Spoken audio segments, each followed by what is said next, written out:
Shalom. Shalom. Shalom. Selamat hari Natal untuk kita sekalian. Hari ini peristiwa yang luar biasa 2018 tahun yang lalu yang terjadi, bahwa Dia adalah Raja di atas segala raja, Tuhan di atas segala Tuhan. Dia ada Allah. Tidak ada yang pernah menciptakan Dia abadi adanya. Tetapi Dia rela meninggalkan kebesaran kejajarannya itu, dan Dia turun ke bumi lahir sama seperti saya dan saudara untuk menyelamatkan kita. Bukti dari itu kita hari ini ada dari berbagai macam suku, dari berbagai macam bahasa, tempat tinggal kami. Tapi hari ini kita berkumpul bersama-sama, itu bukti kasih daripada Allah itu sehingga kita ada tempat ini. Abu panjang, bisa dari belakang, bisa datang salam ke depan, dari depan bisa ke belakang. Santai, enjoy saja. Waktunya saat ini untuk kita berbahagia menyanyi.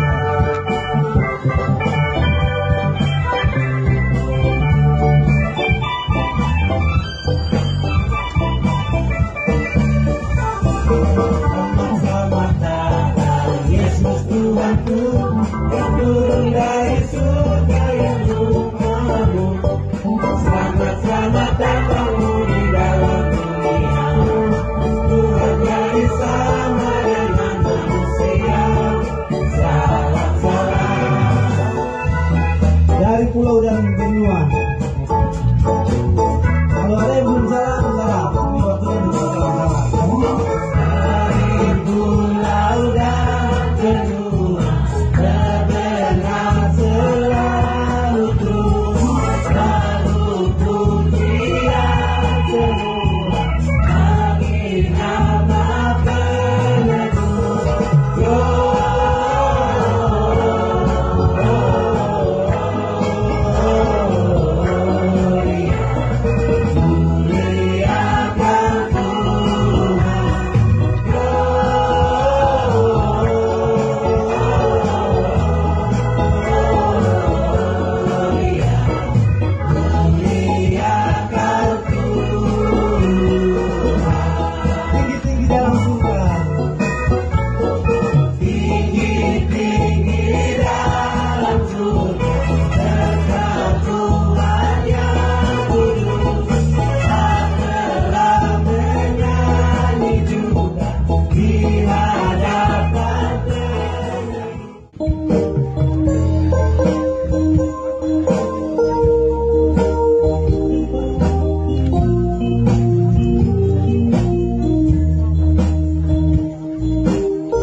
Kami mau memulai ibadah kami. Ibadah kelahiran tanggal 25 Desember 2018. Umatmu telah hadir siap untuk menaikkan pujian, hormat, sembah kami kepadamu. Karena hanya Engkau layak menerima pujian kami, sembah kami. Kebaikan-Mu luar biasa dalam hidup kami. Kasih-Mu besar dalam hidup kami. Sebenarnya kami sudah hilang di dunia ini. Tidak ada harapan lagi. Tetapi Kau utus anaknya datang ke dalam dunia. Telah menebus dosa-dosa kami. Telah mendamaikan kami dengan Allah. Itu sebabnya hari ini kami datang dengan ucapan syukur kepadamu. Pakailah setiap anak-anak Tuhan untuk melayani hari ini. Dan kami yang hadir pun.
Terima kasih.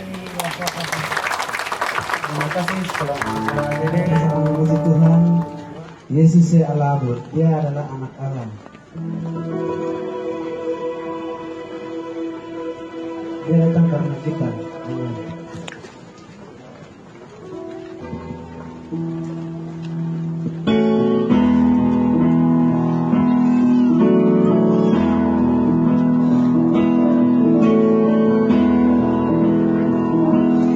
Yesus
Mari kita bangkit berdiri kalau sudah ketemu kebenaran firman Tuhan yang sudah tadi saya sebutkan alamatnya. Injil Lukas pasal 2 ayat 10 sampai 11 ya. Kita akan baca 2 ayat ini. Kalau sudah ketemu katakan amin. Kita baca sama-sama 1, 2, 3. Lalu kata malaikat itu kepada mereka, jangan takut, sebab sesungguhnya aku memberitakan kepadamu kesukaan besar untuk seluruh bangsa. Hari ini telah lahir bagimu juru selamat, yaitu Kristus Tuhan di kota Daud. Sekali lagi kita baca 10, 11. Lalu kata malaikat itu kepada mereka, jangan takut, sebab sesungguhnya aku memberitakan kepadamu kesukaan besar untuk seluruh bangsa. Hari ini telah lahir bagimu juru selamat, yaitu Kristus Tuhan di kota Daud. Demikian jemaat firman Tuhan, sidang jemaat dipersilakan duduk kembali. Siapa yang begitu cari dia, dan siapa mau melakukan kehendak dia, itu ya memang harus kita lihat bersama-sama. Pembacaan tadi saya belajar bolak-balik karena memang dihubungi kemarin siang. Saya lagi chat di rumah karena Bapak Presiden ke Wamena Yerusalem. Jadi bagaimana? Oh siap, saya bilang siap begitu. Jadi bolak-balik dan saya lihat ada 3 versi. Yusuf takut juga, Maria takut juga, gembala-gembala takut juga. Dan rasa takut yang dialami oleh Yusuf di Matius itu ada beberapa hal. Kemudian Maria takut, itu juga beda sedikit. Kemudian gembala-gembala sedang mengembalakan kambing domba. Kemudian malaikat datang kasih tahu, baru mereka takut. Itu juga beda. Jadi 3 kelompok orang ini rasa takutnya beda. Latar belakangnya juga beda dan mereka menghadapi situasi yang beda. Tapi keadaan kita yang sekarang ada ini, kita takut terhadap apa? Lalu kita takut karena apa? Kita takut mengapa? Itu yang kita harus lihat sama-sama.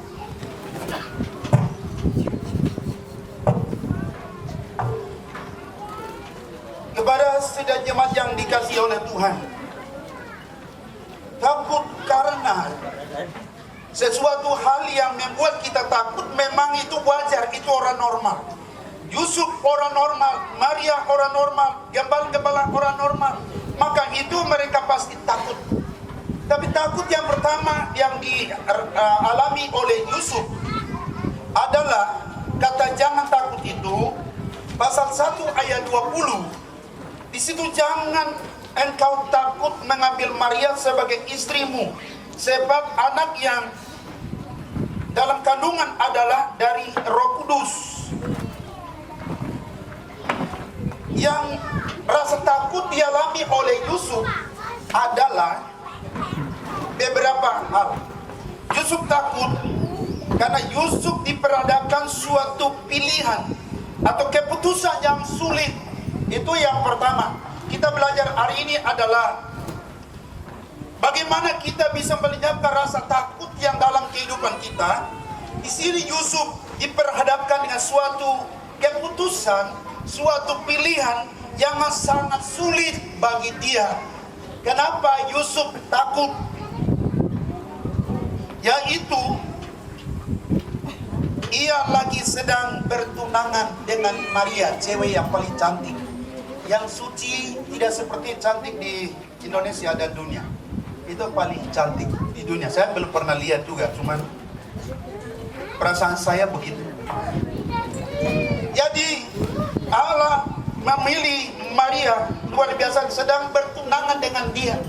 Saya lihat-lihat ya, kita kata tunangan ini karena di situ juga bilang tunangan, tapi Alkitab bilang dia mau diam-diam menceraikan. Kalau ceraikan itu berarti kan sudah nikah dan sah. Ada surat dari gereja, tata sipil, sudah ada baru kata cerai. Tapi hukum sekarang dengan zaman waktu itu berbeda. Sudah tukar cincin, bayar mas kawin itu sudah dianggap itu sudah suami istri. Maka itu jangan, tapi tidak boleh tidur sama-sama. Beda dengan di Indonesia dan Papua. Halo? Belum barang mas kawin saja sudah bikin duluan. Pendekatan saja sudah jalannya jauh sampai. Mau dekat aja susah. Yusuf dulu ketemu Maria itu memang takut sekali. Tapi pacarnya mas sekarang bukan takut. Jadi tema ini tidak cocok bagian itu. Tapi justru mereka senang. Jadi beda dengan pada waktu itu. Yusuf dia takut karena ia bertunangan dan sudah bertunangan dengan Maria yang dia pilih di antara semua wanita. Dan Allah juga memilih seorang perempuan yang seluruh dunia ini banyak wanita-wanita ada, tapi hanya dia yang wanita yang suci, yang kudus, yang tidak kenal laki-laki, disebut Alkitab bilang perawan. Allah tidak mau pakai tempat-tempat yang kotor, tapi Allah mau pakai tempat yang bersih. Hati yang bersih. Ketika dia melihat bahwa tiba-tiba dia hamil, siapa laki-laki yang bisa menerima? Pasti kaget. Tapi Yusuf diperhadapkan dengan suatu hukum Musa perjanjian lama. Di situ mencatat bahwa kalau ada laki-laki yang pernah melakukan sesuatu hal yang melanggar hukum, perempuan itu juga datang, kemudian dia harus pegang alat kelaminnya, ditelanjangi, kemudian dilempari batu dua-duanya. Itu hukum pada waktu Yusuf dan Maria hadir. Yusuf takut itu karena kalau itu Maria hamil, berarti dia akan diperhadapkan dengan hukum Musa. Hukum Musa. Dia harus dirancam batu. Tapi bagaimana? Yusuf dia bilang, aku mau tinggalkan dia diam-diam. Kalau bahasa lain itu namu tele, namu lolet tiba wembo, kalau dipanikin begitu. Tane kira uang itu bahasa lain. Saya kabur diam-diam. Nanti orang lihat siapa bikinnya sudah, karena saya kabur duluan begitu. Tapi masalahnya dia sudah tukar cincin dan sudah tunangan. Orang sudah tahu semua. Kalau dia mau ceraikan, bagaimana? Ini yang diperhadapkan oleh Yusuf. Mau terima ada resikonya, mau tolak ada resiko. Dua-duanya dia diperhadapkan keputusan yang sulit. Mau terima sulit. Saya maunya itu perawan. Kenapa bekas-bekas begini saya mau dapatkan begitu? Itu masalah juga. Saya ini laki-laki.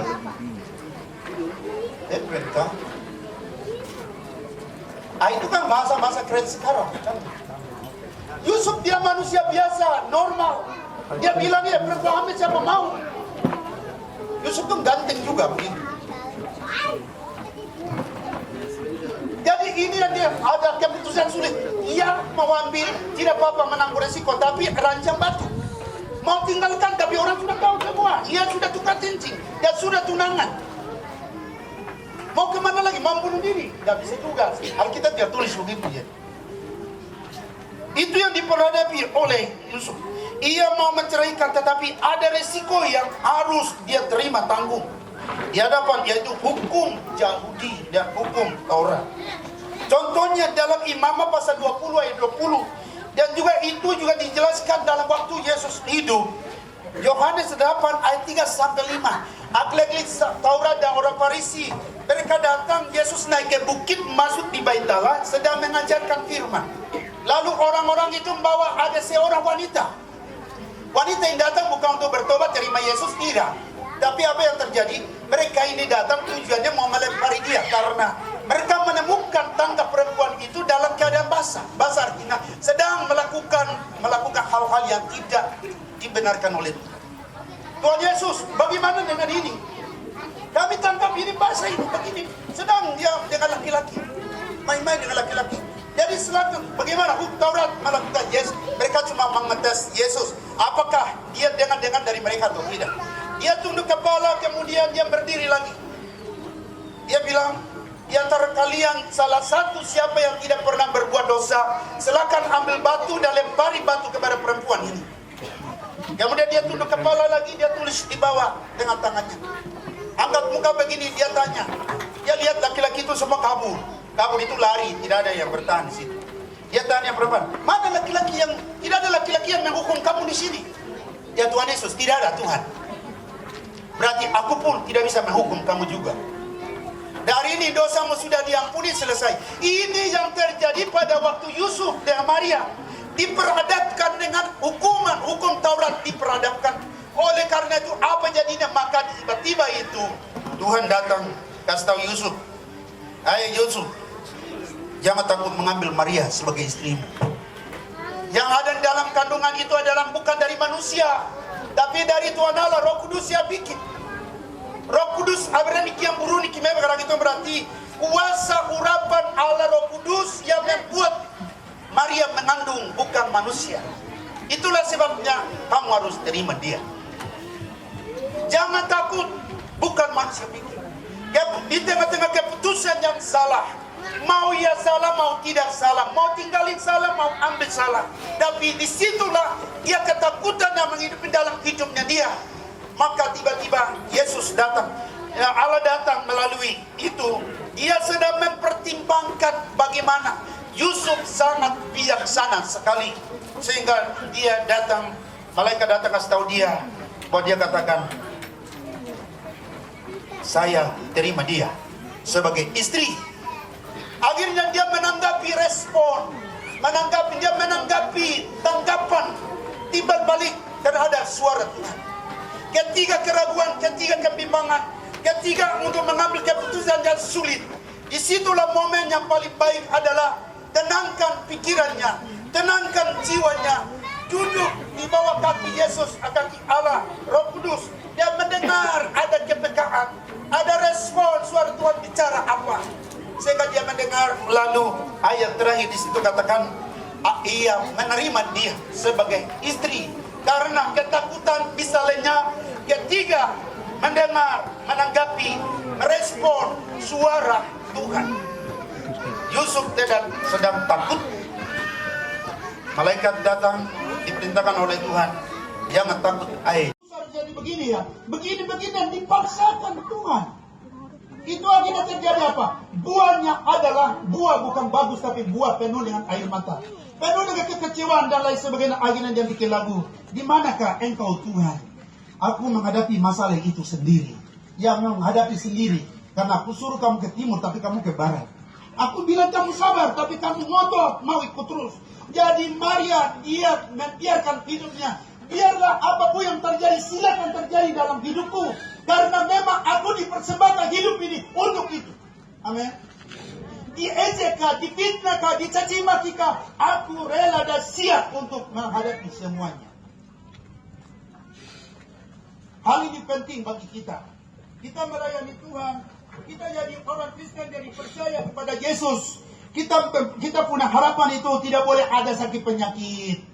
Tidak boleh ada masalah, tidak boleh ada mengusur dan digusur, tidak boleh ada fitnah, tidak boleh ada musuh di bumi ini, semuanya baik-baik. Tapi realitanya beda.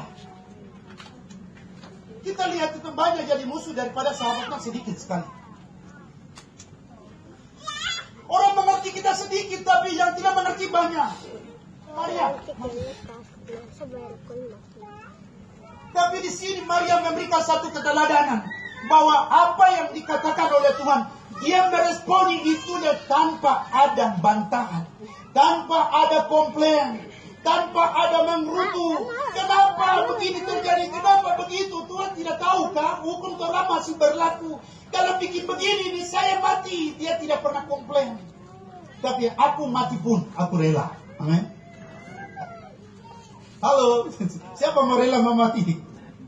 Hanya Yesus yang rela mati untuk menebus dosa. Karena mamanya rela untuk menyerahkan hidupnya. Biar alat yang luar biasa Yesus itu lahir dalam kandungannya. Relakan kandungannya boleh dipakai oleh Allah untuk keselamatan bagi seluruh bangsa dan dunia. Kadang-kadang Allah datang menawarkan kepada kita, aku mau pakai hidupmu. Tapi kita bilang begini, ya aku mau senang dengan hidupan dunia dengan dosa. Aku masih puas dulu dengan dunia kegelapan malam. Aku masih minum mabukan dulu. Aku selingkuh sana, selingkuh sini. Aku puas dulu masa mudaku. Nanti Di tengah umur aku bertobat dari baru aku melayani Tuhan. Kadang-kadang bahasa ini selalu diungkapkan. Tidak diungkapkan, tapi dalam hati juga pernah timbul. Suruh ke gereja aja, saya kerja dulu, karir dulu, saya kerja dulu ini, dapat sana rabas ini, suruh ke gereja, pimpin pujian, main musik, pelayanan keluarga tidak mau, 1000 alasan menolak panggilan dan tawaran Allah. Maria dia takut, tapi dia bilang bahwa aku mau pakai hidupmu menjadi alat kemuliaan untuk seluruh bangsa. Kita sangat sulit untuk menjadi berkat bagi orang. Itu sangat sulit untuk kita taruhkan hidup kita. Tapi demi untuk keluarga kita berani taruhkan hidup kita. Amin. Mungkin kalimat ini belum mengerti. Kalau demi anak diperhadapkan masalah kebakaran rumah dalam rumah. Kemudian kemarin Buni Mercon itu kembang api di Expo, ada bayi satu meninggal. Saya tanya selusuri kenapa meninggal. Ada yang bilang bahwa istri dia urus-urus kembang api dan barang-barang emas-emas yang simpan di dalam itu jangan sampai terbakar. Dia urus barang-barang itu, dia tidak urus anaknya. Saya bilang ini ibu ini bahas sekali begitu. Coba dia urus anak dulu, membahas apakah simpan itu kan bisa dicari. Tapi memang ini wanita keterlaluan, tidak seperti Maria. Ini Maria ya jadi dia. Dan wanita sebenarnya begitu tidak boleh lahir di bumi. Amin. Wanita yang kejar duit.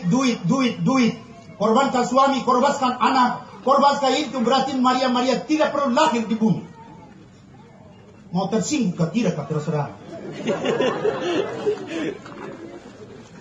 Kalau mau cari anak laki-laki yang takut akan Tuhan di dalam gereja tidak mau. Carilah orang kaya, punya mobil mewah, punya tabungan banyak, itu yang dicari. Allah bilang, saya mau pakai itu. Apakah kita bisa berkata, ya hari ini aku siap, tidak akan cara hidupku yang lama, aku mau Tuhan pakai, silakan pakai. Maria ambil keputusannya jelas. Banyak Maria yang tadi mama yang menyanyi itu mereka sudah ambil keputusannya jelas, amin. Akhirnya danau pun mereka anggap itu jalan rata. Suara pas-pasan pun sudah jadi soal, amin. Tidak jadi halangan. Kami memberi yang terbaik bagi Tuhan. Itu yang Maria betul. Yang lain-lain saya tidak tahu. Saya nilai diri sendiri. Kami tema klasik Pornombai bikin itu, di manakah engkau sekarang? Kejadian pasal 1 ayat 19. Di manakah engkau sekarang, posisi sekarang? Manusia jatuh di dalam dosa. Allah jauh dan datang kepada mereka langkah-langkah kaki di Taman Eden. Kemudian Adam dan Hawa mereka ketakutan. Lalu dia bilang, di manakah kamu bersembunyi? Allah bukan tidak tahu, Allah tahu. Tapi kenapa dia tanya? Itu berarti Allah cari menyelamatkan orang yang berdosa. Itu yang tema klasik Pornombai yang kami bikin. Jadi Maria, dia memberikan hidupnya, dipersembahkan alat kemuliaan bagi nama Yesus. Amin. Kita tepuk tangan untuk Bapak, mohon maaf saya sebut nama, Bapak Gubernur Provinsi Papua, Bapak Lukas. Tepuk tangan pulang sekali. Jadi saya kurang menjelaskan kan? Dari pemimpin ke pemimpin banyak basa-basi, tapi beliau bukan basa-basi, amin. Seluruh hidupnya dia persembahkan untuk tanah ini, Indonesia, supaya Papua ini mandiri dan bangkit mandiri dan sejahtera. Itu ya maksudku begitu. Semua pemimpin tidak ada punya visi seperti itu, tidak ada. Dan inilah visinya Yesus, dia tangkap. Amin. Yesus datang supaya manusia yang berjalan dalam kekelaman itu bangkit, mandiri, bertumbuh dewasa di dalam Tuhan, kemudian menikmati damai sejahtera dalam kehidupan keluarga, rumah tangga, pemerintahan, kota. Itulah sebabnya saya bilang tepuk tangan untuk beliau begitu. Sekarang tepuk tangan kedua kali. Ya memang Yesus jadi kita tepuk tangan. Tapi orang yang memang menangkap visi Allah melakukan memang wajar memberikan suatu pujian.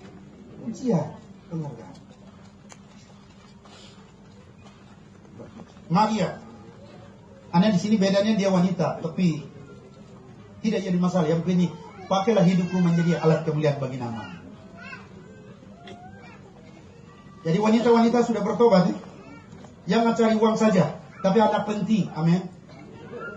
Melayani suami penting di rumah. Saya juga kerja di rumah, urus siapa? Itu bukan Maria. Kalau Maria tidak jelas hari ini, biar jelas. Bertobat dan terima Yesus. Semua Maria. Silakan cari uang banyak-banyak, tidak apa-apa. Tapi tujuan utama keluarga jangan dikorbankan. Yesus lahir dalam keluarga, amin. Bukan lahir di hutan, bukan lahir di batu dan di kali, tidak ada. Ini jam makan lewat tapi sabar ya. Tiap hari makan terus bukan jadi sehat, tapi justru banyak antri rumah sakit. Kurangi makanan sedikit. Sekarang saya belajar makan pepaya 1 hari, anak makan nasi 1 kali saja kalau mau. Makan papeda 1 hari saya bisa tidur. Waktu pelayanan di Jemaat Elroy, saya kasih tahu kelas. Sepanjang hari saya tidak MCPL, saya tidak makan sepanjang hari, makan papeda ini saja. Pulang makan tidak, saya tidur. Dulu waktu selakin beda. Makan papeda tapi cari singkong juga. Artinya bahwa dalam kehidupan kita itu benar-benar mempersembahkan alat kemuliaan bagi Dia. Dan Tuhan mau pakai kita, mau apa, terserah Dia. Amin. Terserah Dia. Allah mau pakai hidup saya ini, pemerintah apa, di kampung apa, keluarga apa, pelayanan untuk apa, kader apa, pemimpin politik, mau apa, terserah Tuhan. Mau pakailah hidupku sesuai kehendak-Mu. Walaupun ada ketakutan, tapi membiarkan kuasa Tuhan bekerja dalam kehidupan kita, maka ketakutan itu akan lenyap. Bimbang ratu itu akan pergi.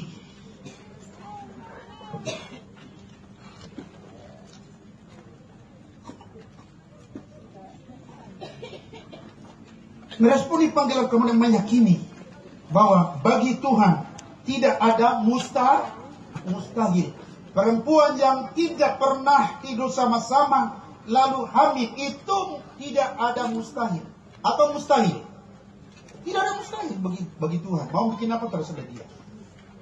Allah mau bisa pakai apa saja bisa. Dan contohnya waktu Yesus masuk ke Yerusalem, kemudian murid-murid Yesus menghalangi Dia. Tuhan Yesus, anak-anak ini bikin ribut, mengganggu dalam perjalanan kita. Usir mereka pulang. Yesus bilang apa? Kalau kamu hentikan mereka, ada orang-orang yang berteriak-teriak masuk ke Yerusalem, Hosana, Hosana. Kalau kau hentikan mereka, aku perintahkan batu-batu yang mereka bisa berteriak. Biar batu-batu ini bisa memuliakan aku. Allah pakai siapa saja bisa. Siapa saja kapanpun bisa Allah pakai. Hanya kita mengambil keputusan bahwa inilah pakai hidupku apa adanya. Tapi serahkanlah hidup kita itu kepada Tuhan. Percaya kepada Dia sebagai Tuhan dan Juru Selamat. Yesus datang ke dalam dunia itu mencari dan menyelamatkan orang yang berdosa. Kalau tidak demikian, aku tidak datang. Waktu pemuda Natal di sini, kita sudah belajar bahwa murid-murid Yesus dan orang-orang Farisi, orang-orang para imam-imam, mereka bilang, Yesus ini tidak tahu malu. Perempuan sudah baru duduk sama-sama bercakap-cakap dia lagi. Bahkan tangannya penuh dengan kotor, penuh dengan najis. Bawa minyak walam, bawa gosok-gosok, dia punya kaki lagi. Yesus tidak tahu diri, tidak tahu malu. Kalau begitu kita bubar saja. Ini murid-murid kan mereka bisik-bisik begitu. Selama ini kita percuma ikut dia. Tapi justru sekarang dia sayang-sayang orang berdosa. Tapi Yesus bilang, saya sudah tahu kalian punya pikiran. Tapi dia ingin memilih hal yang terbaik. Maka itu dia bilang, hari ini jangan berbuat dosa lagi, dan dosanya diampuni. Dan itu luar biasa satu hal. Matius pemungut sukai, orang bilang, sakit turun sama tumpah di dalam rumahmu. Kita ini jalan-jalan ini baik-baik. Tidak pernah panggil-panggil, numpah di rumah sedikit kah? Dia tidur di Yakobus punya rumah, Petrus punya rumah, atau siapa punya rumah kah? Dia orang sakit sini kita sudah tahu. Dia orang koruptor. Dia orang pemerasannya berlebihan. Dia menerima sesuatu lebih daripada haknya. Orang sudah tahu dia, kalau orang tidak bayar pajak dengan sesuai, mengancam sampai dia menerima lebih, dan itu jadi keuntungan bagi dia. Zaman sekarang adalah korupsi.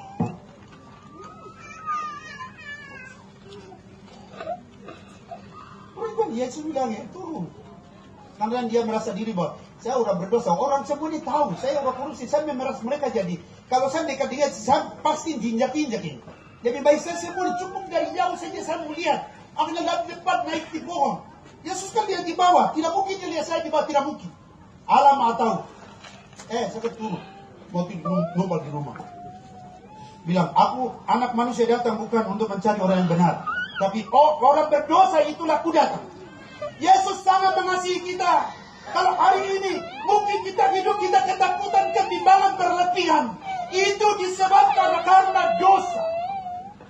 Dosa mengalirkan ke bumi. Adam dan Hawa takut sembunyi dan telanjang. Dosa membuat orang hidup dalam tekanan. Takut, bimbang dan khawatir. Takut mati, takut kehilangan nyawa. Takut itu karena dosa. Yusuf Maria Gembala bukan karena dosa. Allah menyertai kita. Bagaimana kita bisa berkata Allah menyertai kita? Jangan takut. Bagaimana jangan sampai contoh yang dari awal 2 orang mabuk bilang hari ini bulan Natal jadi Immanuel tahu tidak? Seringkali kita keluar masuk di gereja dan itu tapi korupsi merajalela di mana-mana. Perselingkuhan terjadi di mana-mana. Perselingkuhan dalam mata, keinginan daging semuanya. Karena firman Tuhan berkata, jika setiap laki-laki atau perempuan memandang lawan jenis, dia sudah jatuh di dalam dosa, dia sudah bersinar dalam hatinya. Halo? Dosa kelihatan bisa mengaku orang tahu dan dia mengampuni, menangis dan mengaku dosa. Berarti tidak komitmen ikut Yesus, tapi dosa dalam hati. Tidak ada orang yang tahu. Suami tidak tahu, bapak-bapak dengar baik-baik. Anda 1000 bahasa menawarkan 1 juta dan depan dia menutupi dosa. Anda silakan istri terima, tapi surga tidak pernah terima. Korupsi sana sini bukan haknya terima, itu berdosa. Dosa membuat banyak orang takut. Dosa membuat orang takut ke gereja. Dosa membuat orang takut untuk disuruh pimpin doa. Orang takut jadi orang yang suruh ke depan itu saya sudah takut. Saya sudah tahu. Jadi kalau lain kali saya suruh maju ke depan, datang aja dulu depan. Kalau ada bapak saya di belakang saja, saya sudah punya pikiran sudah lain. Berarti dia ini masih sayang dosa, jadi maunya di belakang. Halo? Tapi tidak, jangan sampai saya pakai itu. Artinya saya bukan Tuhan Allah, saya hanya manusia. Hanya saya mau seperti Yesus. Saya punya teman-teman kita bukan menghakimi orang, tapi kita mau sampaikan berita kabar baik, berita kesukaan, kabar kelepasan, kabar pengampunan dosa. Kabar itu yang kami sampaikan di mimbar-mimbar dimanapun kita ada. Makna Natal adalah banyak orang berpikir Natal itu ucapan syukur saja karena kita sudah diselamatkan. Presiden Gini juga mereka bikin tema, saya kecewa tapi tidak apa-apa, saya harus tunduk di bawah juga. Saya taat, akhirnya tema itu saya pakai. Memaksakan. Tapi Roh Kudus pimpin saya, tema ini saya tidak mengerti dari Presiden Gini yang mereka bikin. Soalnya apa? Dulu bikin penginjilan belum selesai. Lalu tema berikut 5 tahun bikin apa? Umat Gini masuk kemana? Ini orang Gini ada di sini tidak, kan? Coba angkat tangan orang Gini, angkat tangan, coba. Tema yang kita bikin apa pertama? Penginjilan belum selesai. Kedua tema apa? Umat Gini masuk surga 5 tahun. Kemarin kita sudah selesai. Saya mau umat Gini masuk surga tidak? Banyak yang masuk neraka, tanggung jawab siapa? Tanggung jawab pemimpin. Siapa berani bikin tema, tanggung jawab. Kalau Anda tidak mampu, jangan bikin tema aneh-aneh. Ya. Bikin tema tapi perang suku terjadi. Puncak Jaya saya punya keluarga 5 distrik datang di Wamena sana itu dia sendiri untuk melayani mereka. 5 distrik dari itu, 3 gereja kosong. Puncak Jaya, Tolikara, Yaukimo, Pemuna Pinta, basis yang tinggi. Jago kebenaran juga, jago perang suku juga. Kalau begitu 5 tahun kemarin evaluasinya apa? Saya mau makin masuk surga tidak? Jangan bikin tema di tengah jalan tanpa pergumulan. Harus umat ini kita sudah masuk surga. Tapi sekarang teman bikin umat ini kembali ke Alkitab. Sebelum mereka bikin, kami Klasis Pornumbai sudah bikin dulu 1 tahun. 26 jemaat gini kembali kepada Alkitab. Visinya itu, misinya ada 6. Yaitu hamba Tuhan menyampaikan firman Allah transparan, terus terang. Kemudian yang kedua, dikatakan apa pembinaan, pertumbuhan pastoral harus dijalankan. Kemudian apa di situ pekaderan baik intelektual maupun gereja. Kemudian di situ tertibkan yang tidak tertib. Kemudian yang di bawah itu semuanya penginjilan harus diselesaikan. Saya juga pemimpin, Bapak wilayah juga ada di sini. Ketua Klasis Psikolog juga ada di sini. Ini kami dipermalukan oleh iblis. Dipermalukan oleh iblis dan kami dikena batu oleh iblis. Kita sudah bikin tema tapi iblis kerja luar biasa juga. Oleh karena itu kita biarlah ikuti kehendak Tuhan. Apa yang Tuhan mau kita kerjakan. Jangan paksakan apa yang kita mau, Tuhan harus setuju. Maria membiarkan hidupnya. Biarlah Allah pakai dia menjadi alat kemuliaan bagi dia. Saya setuju kita jemaat Gidi punya visi adalah penginjilan. Tapi penginjilan harus diurus. Jiwa-jiwa diselamatkan harus diurus. Dibina, bertumbuh, berakar dan berbuah. Mantapkan baru masuk surga. Kalau hanya penginjilan tidak diurus, tidak dibina, kembali kehidupan kubangan yang sama. Itulah sebabnya tanggung jawab besar kita Gereja Injil Indonesia. Ini bukan pekerjaan mudah, ini pekerjaan berat. Kita sudah bikin tema di mana-mana, berarti kita harus tanggung jawab. Dan biarkanlah Allah mau bikin apa, Allah mau kasih tahu apa, kita harus terima itu. Sehingga ketakutan itu bisa dapat diselesaikan oleh karena Immanuel ada bersama-sama dengan kita. Terakhir, ini jam makan sudah selesai kapan? Menerima keputusan Tuhan itu yang terbaik dalam hidup kita. Yusuf berbuat seperti apa yang diperintahkan Tuhan kepadanya. Yaitu dia tidak membantah, dia mengambil Maria sebagai istrinya. Dia tanggung jawab luar biasa. Dari lahir sampai pendaftaran di Bethlehem, di Nazaret pergi, kemudian bawa lagi ke Bait Allah, dibesarkan sampai Yesus 12 tahun baru berpisah dengan mereka. Kepala keluarga yang bertanggung jawab. Yusuf adalah pribadi yang bertanggung jawab. Amin. Ini menjadi pelajaran buat kita makna Natal.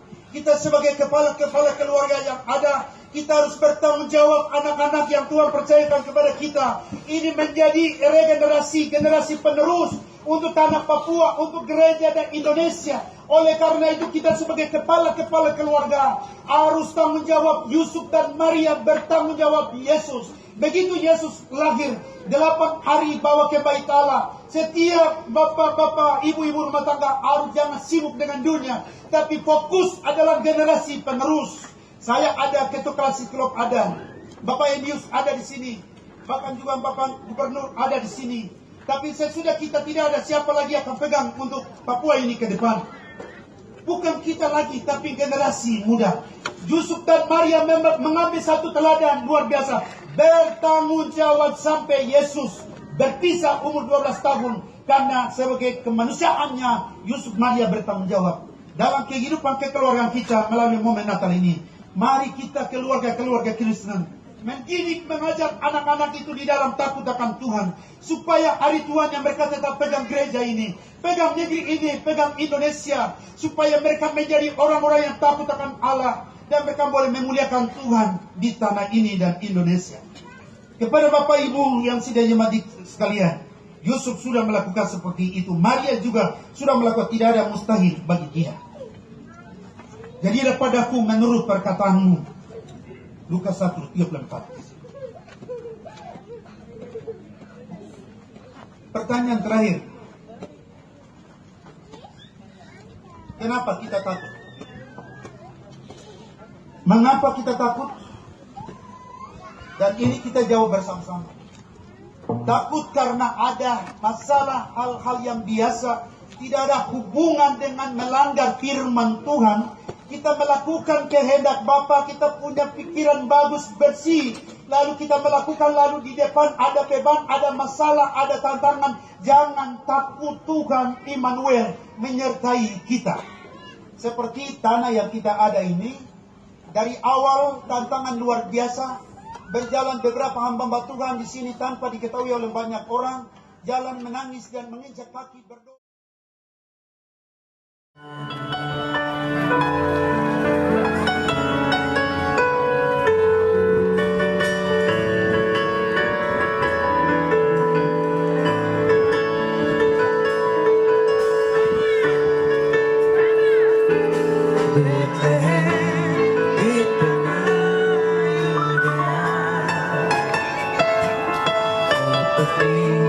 Nubuat para nabi dalam palungan bukan yang kecil, lahir juru selamat manusia di tanah sinar bintang.